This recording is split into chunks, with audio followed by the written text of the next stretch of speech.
한국직업방송과 연합뉴스TV가 함께 만드는 취업 전문 뉴스, 투데이 고용플러스입니다. 네, 우리나라 은퇴 준비 상황이 여전히 미흡한 수준이라는 조사 결과가 나왔습니다. 생활비 부족을 경험한 은퇴자도 3명 중 1명은 된다는데요. 막상 은퇴를 대비해서 저축하는 사람은 절반이 안 됐습니다. 박진영 기자입니다. 은퇴 후 들어갈 생활비에 대한 이상과 현실은 큰 차이가 있는 것으로 조사됐습니다. 아직 은퇴하지 않은 사람들은 은퇴 후 최소 생활비로 월 193만 원이 필요하고 경제적으로 부족하지 않게 살기 위해 288만 원 정도가 있어야 한다고 생각했습니다. 하지만 실제 은퇴한 가구의 평균 생활비는 월 190만 원이었습니다. 은퇴 후 생활비가 부족한 경험을 한 사람은 35%에 달했고 10가구 중 2가구는 평균 6,500만 원의 빚을 지고 있었습니다. 하지만 은퇴를 대비해 정기적으로 저축한 사람은 49%, 저축액도 가구당 53만 원에 불과했습니다. 젊은 연령층에서는 이 노후 생활비를 지나치게 낮게 예상하는 그 경향이 두드러졌습니다. 기대치를 낮추는 것보다는 어떻게든 그 본인의 준비 수준을 끌어올리는 것이 가장 중요한 것으로 생각합니다. 은퇴한 사람 중 57%는 계속 일하고 싶어 했는데 이유는 생활비 마련과 생계 유지가 42%로 가장 많았고 삶의 의미와 보람이 뒤를 이었습니다. 인생의 동반자인 부부 간 대화도 은퇴를 준비하는 데 중요한 역할을 하는 것으로 조사됐습니다. 연합뉴스TV 박진영입니다. 취업자 수는 30만 명대를 회복했지만 조선과 해운의 구조조정 타격이 집중된 울산과 경남은 실업률이 급등했습니다. 통계청에 따르면 8월 취업자 수는 2,652만 8천 명으로 작년 8월보다 38만 7천 명 늘어 증가폭이 한 달 만에 30만 명대를 회복했습니다. 하지만 지난 7월 49개월 만에 처음 줄었던 제조업 취업자 수는 8월에도 감소했습니다. 또 전국 실업률은 3.6%로 1년 전보다 0.2%포인트 상승했지만 울산의 실업률은 4%로 1.2%포인트 올랐고 경남 역시 1.6%포인트 급등한 3.7%를 기록했습니다. 또 청년 실업률도 9.3%로 8월 기준으로는 1999년 이후 가장 높았습니다. 최은영 전 한진해운 회장이 결국 사재 100억 원을 내놓기로 했습니다. 하지만 물류 대란을 해결하기에는 턱없이 부족한 금액이고 또 한진그룹에 1,000억 원 지원하는 실제 집행까지 이어질 수 있을지 미지수입니다. 김동국 기자입니다. 여론의 문매를 맞던 최은영 전 한진해운 회장이 결국 개인 재산 100억 원을 내놓기로 했습니다. 최은영 회장은 한진해운 사태로 피해가 확산되고 있는 데 대해 전임 경영자로서 도의적 책임을 느낀다며 사재 출연 배경을 밝혔습니다. 최 회장은 보유하고 있는 유스홀딩스 주식을 담보로 금융권에서 대출받아 수일 내에 조속히 지원한다는 계획입니다. 금융기관에 주식을 담보로 대출을 받으시고요. 금융기관과 협의가 완료되면 빠른 시간 내에 한진해운으로 지원을 해주십니다. 하지만 100억 원으로는 물류 대란의 급한 불을 끄기에는 턱없이 부족합니다. 게다가 한진그룹이 약속한 1,000억 원 지원안은 실제 집행까지 이뤄지지 못할 가능성이 제기되면서 물류 대란 해결이 다시 난항을 겪는 것 아니냐는 우려가 나옵니다. 그룹 측은 한진해운 미국 롱비치 터미널을 담보로 600억 원을 지원하기로 했는데 그러려면 이미 담보대출 중인 해외 금융기관 6곳과 대주주인 해운사 MSC의 동의를 받아야 합니다. 한진그룹 관계자는 이와 관련해 설득 작업을 하고 있지만 구체적인 답이 나오려면 시간이 좀 걸릴 것으로 보인다고 말했습니다. 당장 지원이 가능한 금액은 턱없이 부족하고 약속한 지원안도 차일피일 미뤄지면서 피해 업체들의 속만 타들어가고 있습니다. 연합뉴스TV 김동욱입니다. 평일에는 수산물 시장에서 일하며 월급을 받고 주말에는 주택가에 침입해 금품을 훔쳐온 절도범이 검거됐습니다. 피해자들이 잠든 시간대에 잠겨있지 않은 베란다 창문으로 숨어 들어갔습니다. 신세롬 기자의 보도입니다. 지난 4일 새벽 3시 40분쯤입니다. 서울 성동구 다세대 주택의 한 남성이 주위를 두리번거리며 무언가를 들고 급히 이동합니다. 베란다 창문이 잠겨있지 않은 주택에 침입해 물건을 훔쳐나온 겁니다. 거실에 놓여있던 명품 가방과 휴대폰, 현금 등 353만 원 상당의 금품을 절취했는데 피해자는 아침이 돼서야 피해 사실을 알아차리고 경찰에 신고했습니다. 이 같은 방식으로 지난 7월부터 2달간 10가구를 털어 현금 등 1,150만 원 상당의 금품을 절취한 김모 씨가 구속됐습니다. 평일에는 수산물 시장에서 일하며 월급을 받아 생활한 김 씨는 생활비를 보충할 겸 호기심에 범행했다고 진술했습니다. 현금화하기 좋은 물건들만 훔친 것도 특징입니다. 경찰은 잠자는 시간이나 장기간 외출 시 현관문이나 베란다 창문을 열어놓는 경우 범행의 표적이 될 수 있다고 조언합니다. 명절새로 이제 장기간 외출 시에는 똑같이 문화수 철저히 하시고 인접 파출소에 연락을 하셔가지고 이제 파출소 근무자들께서 이제 범죄 예방을 강화할 수 있도록 알려주시는 게 가장 좋을 것 같습니다. 다가오는 명절 연휴, 우유와 신문 투입구는 막아놓고 작은 화장실 문 등을 꼼꼼히 챙기면 범죄를 예방할 수 있습니다. 연합뉴스TV 신세롬입니다. 지폐 정사기 제조 분야의 국가 핵심 기술을 해외로 빼돌리려 한 일당이 검거됐습니다. 서울 성동경찰서는 신구 화폐를 구분하는 동시에 빠르게 위패 감별을 수행하는 지폐 정사기 기술을 빼돌리려 한 57살 김모 씨와 투자자 등 5명을 불구속 입건했다고 밝혔습니다. 경찰의 조사 결과 이들은 연구소 내 기술을 빼돌려 국내와 중국, 홍콩 등 해외에서 동종 업종의 법인 설립을 모의한 것으로 확인됐습니다. 피해 기업 측은 유출된 기술이 국책 과제로 선정돼 국가 지원금 20억 원 등 모두 80억 원의 개발 자금이 투입됐으며 향후 2년간 매출액이 수천억 원대에 이르는 산업 기술이라고 주장했습니다.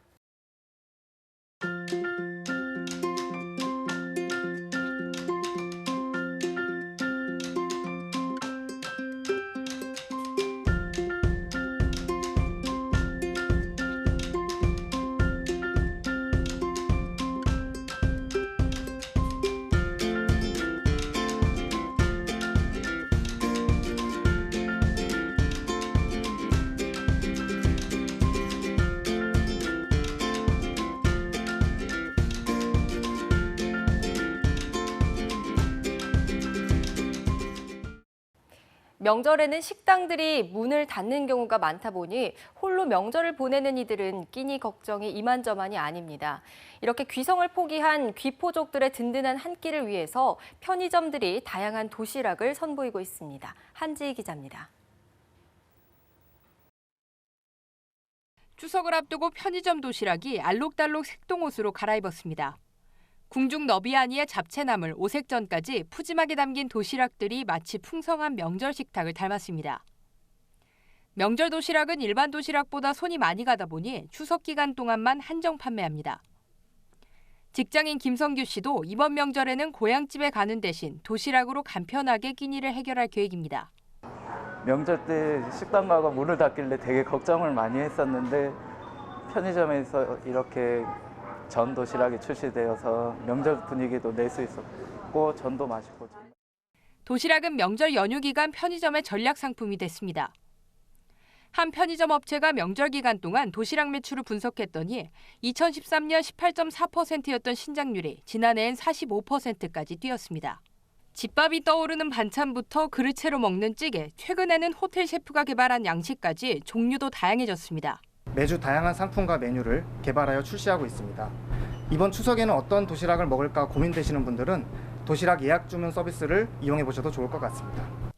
몇 년 전만 해도 명절 대목과는 거리가 멀었던 편의점이 홀로 명절을 보내는 이들의 먹을거리를 책임지면서 덩달아 명절 특수를 누리고 있습니다. 연합뉴스TV 한지입니다. 이번 추석 연휴가 닷새나 되면서 집을 비워두고 고향에 가시거나 여행을 떠나시는 분들 많으실 텐데요. 매년 추석 때가 되면 빈집을 노린 범죄가 20% 정도 늘어난다고 합니다. 어떻게 하면 예방할 수 있을까요? 배삼진 기자가 알아봤습니다. 빈집 털이에 나선 절도범 입장에선 무엇보다 어느 집이 빈집인지 확인하는 것이 중요합니다. 초인종을 눌러보고 창문으로 집안을 살펴보는 것은 필수. 야간에는 불이 켜져 있는지, 인기척이 있는지도 따집니다.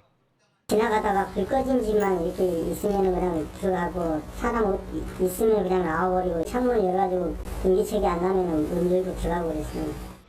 문 밖에 신문이 쌓여 있거나 우편함에 고지서가 있는 경우, 택배 등이 그대로 놓여 있는 경우엔 그야말로 범죄의 표적이 됩니다. 절도범들에게 출입문은 집안에 침입하는 데 제약 요소가 아닙니다. 앞서 부유층이 사는 대형 아파트의 경우 전문 터리꾼들이 수동드릴을 이용해 현관문을 부순 뒤 내부로 들어갔습니다. 베란다가 열려 있는 경우도 절도범들이 군침을 삼킵니다. 고층이라도 침입에는 문제가 되지 않습니다. 심지어 31층 베란다를 통해 집 안으로 들어간 절도범들도 경찰에 붙잡히기도 했습니다. 옥상을 통해 배관을 타고 침입하는 경우도 있어서 최고층의 경우 각별히 신경 써야 합니다. 빈집 털이를 예방하려면 집안에 라디오를 틀어놓거나 일정 시간 TV가 켜 있을 수 있도록 예약을 걸어두는 것이 좋고, 창문이 열렸을 때 경보기가 작동하게 하는 것도 도움이 됩니다. 특히 상가의 경우 셔터 등 이중으로 문단속을 하고, 유리문인 경우 귀중품은 금고 등에 보관하는 것이 필요합니다. 연합뉴스TV 배삼진입니다.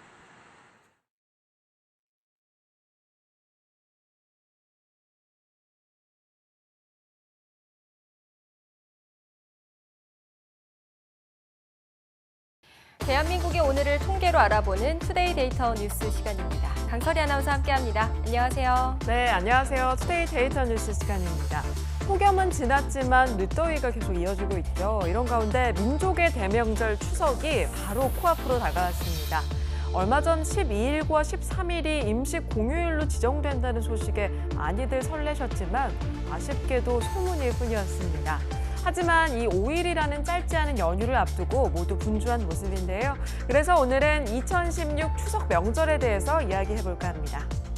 네, 임시 공휴일 소문에 설레셨던 분들 계실 것 같은데요. 임시 공휴일은 안 됐지만 직장인들에게는 아무래도 연차가 있잖아요. 이틀간 연차 휴가를 쓴다면 10일부터 18일까지 총 9일을 쉴 수 있다고 하는데요. 그렇습니다. 이 9일이라는 긴 연휴를 활용해서 여행 떠나시는 분들도 참 많은데요. 인천국제공항공사에 따르면 13일에서 18일 사이에 해외로 떠나는 사람은 48만 4천 명으로 전년과 비교해서 약 12% 증가한다고 합니다.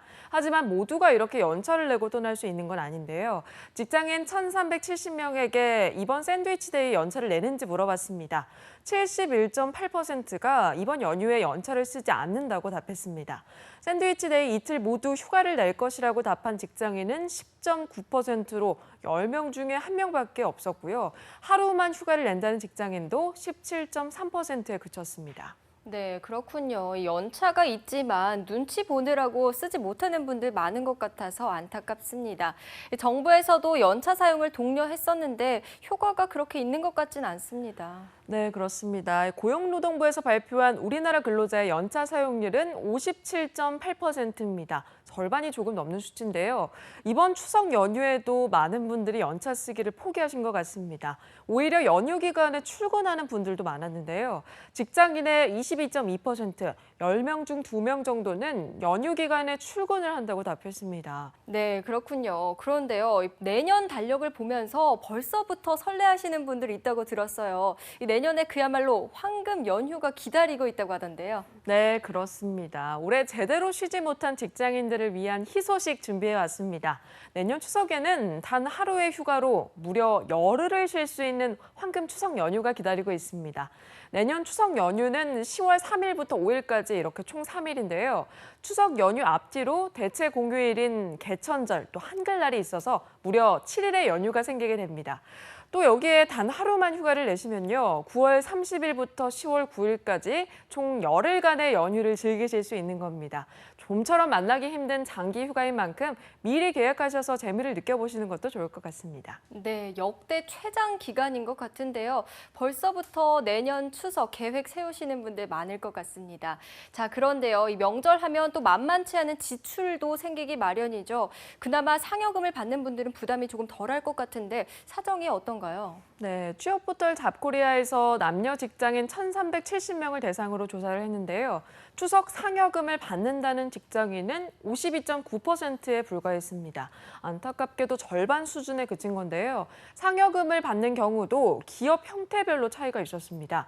대기업의 1인당 상여금은 평균 146만 원, 중소기업은 69만 원으로 2배 이상 차이가 났습니다. 네, 직장인들의 팍팍한 명절락이 예상되는데요. 그런데 이보다 더 명절이 두려운 사람들이 있죠. 바로 구직자분들입니다. 취준생들의 명절 계획도 궁금한데요. 네, 그렇죠. 이 취업포털 사람인이 조사를 해봤는데 구직자의 71.9%가 연휴에도 쉬지 않고 구직 준비를 할 것이라고 답했습니다. 게다가 주요 기업들의 하반기 공채 서류 접수가 추석 연휴 기간과 겹쳐서요. 구직자들의 마음은 더 바빠질 전망입니다. 취업포털 인크루트가 하반기 공채를 진행하는 147개 기업의 서류 접수 기간을 분석해 봤는데요. 9월 2일에 시작해서 19일에 마감하는 경우가 가장 많아서 아무래도 구직자들이 편안하게 연휴를 보내는 건 힘들 것 같습니다. 네, 모처럼의 연휴인데 정말 안타깝네요. 자, 그런데 이 취준생들이 구직 활동만 하는 게 아니라면서요. 네, 그렇습니다. 용돈을 벌기 위해서 단기 아르바이트를 하겠다는 구직자도 많았습니다. 알바몬이 조사를 해봤는데요. 구직자의 81.5%가 추석 연휴 동안 단기 아르바이트로 근무할 의향이 있다고 밝혔습니다. 추석 연휴에도 아르바이트를 하려는 이유는 최저시급이라도 벌어서 생활비나 용돈에 보태기 위해서라는 답변이 34.6%로 1위를 차지했고요. 2위는 추석 알바는 휴일 수당 등 급여가 더 좋을 것 같아서라는 답변이었습니다. 그 밖에도 불편한 자리, 불편한 친척들을 피하기 위해서 또 추석 연휴에만 짧게 일하고 싶어서라는 등의 이유로 명절 연휴 동안 단기 알바를 희망한다는 응답이 있었습니다. 네, 그렇군요. 저는 보니까 여러 가지 이유들 중에서 불편한 친척들을 피하기 위해서 이런 답변이 가장 눈에 띄는데요. 실제로 친척들 만나면 뭐 듣기 싫은 말도 있잖아요. 그렇죠. 이번에도 취업포털 사람인에서 구직자들이 추석 때 듣기 싫은 말을 조사한 결과 취업은 했니? 라는 질문이 30.4%로 추석 때 듣고 싶지 않은 말 1위를 차지했다고 합니다. 그 다음으로 누구는 어디 대기업 들어갔다더라가 2위를 기록했습니다. 이런 말씀은 굳이 안 해도 될 것 같은데 꼭 남이랑 비교하는 분들이 있는 것 같습니다. 이 밖에도요. 살 많이 쪘네, 관리 좀 해라. 그러다 결혼은 언제 할래? 이런 말들이 듣기 싫은 말로 꼽혔습니다. 네, 정말 일부러 아르바이트라도 하고 싶게 만드는 말인 것 같습니다. 자, 그렇다면 반대로 구직자들이 듣고 싶어하는 말은 어떤 게 있었나요? 네, 구직자들이 가장 듣고 싶은 질문은 바로 다 필요 없으니까 아무 말도 안 했으면 좋겠다라는 답변이었습니다. 안 그래도 불안하고 초조한데 그냥 묻지 않고 마음으로 알아주기를 바라는 거라고 볼 수 있겠죠. 이어서 때가 되면 다 잘 될 거야. 연휴만큼은 취업 생각 있고 푹 쉬었으면 좋겠다. 이런 긍정적인 마음이 담긴 말을 원한다고 답했습니다. 네, 그렇습니다. 오랜만에 만난 친척 또 친구들끼리 긍정적인 응원의 말 한마디씩 해주면 좋을 것 같습니다. 이제 본격적인 추석 연휴가 시작됐는데요. 마냥 쉴 수는 없겠지만 본인만의 재충전 시간 꼭 가지시고요. 더도 말고 덜도 말고 한가위만 같아라 이런 말만큼 풍성한 추석 되시길 바라겠습니다. 네, 지금까지 투데이 데이터 뉴스 강설희 아나운서와 함께했습니다. 고맙습니다. 네, 고맙습니다. 뭐 여자친구 있냐, 결혼 언제 하냐 이런 말들이 제일 스트레스 받을 것 같아요. 듣는 사람 입장에서는 되게 재촉하는 것 같아서 뭐 일부러 결혼 안 하는 것도 아니고 때 되면 알아서 좋은 남자 만나서 갈 건데 그거를 계속해서 물어보시니까 마음이 좀 불편하죠. 딱히 뭐 계획이 없고 1년에 한두 번 이렇게 만나게 돼서 불편한 얘기를 하게 되면은 자리를 회피하는 게 더 많아지는 것 같고 취업이라든지 결혼 문제라든지 요즘에 잘 어려우니까 그게 더 부담스러운 것 같아요, 질문들이. 안부차 물어보는 건데 듣는 사람 입장에서는 그래도 약간 스트레스가 되지 않을까. 이렇게 직접적으로 물어보지 않는 말들이 오히려 나을 것 같다고 생각을 합니다. 가족들끼리 모여서 서로 그런 얘기들 질문을 하기보다는 윷놀이라든가 아니면 이렇게 전통 카드놀이라든가 이런 거 하면서 좀 화목하게 보낼 수 있는 방법도 있는데 그런 것들을 통해서 가족끼리 화목한 시간을 보내는 것도 좋지 않을까 생각합니다.